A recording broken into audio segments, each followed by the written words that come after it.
Good afternoon. So here's basically just an update.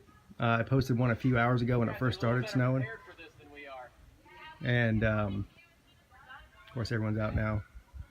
But we got about 5 inches, looks like right about now, and we might get another 3 or 4 inches tonight. And I've lived in Charleston my whole life. I'm 37, so I've never seen anything over 3 inches, maybe 4 inches, and that was in 2010.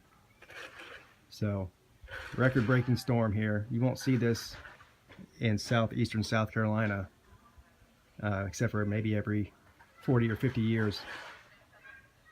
So, and it's not supposed to melt either. It's going to stay below freezing for the next several days. Um, but luckily, I have a grocery store and a bar within walking distance, so I'm cool. All right, thanks for watching. Pigskin Pete, checking out.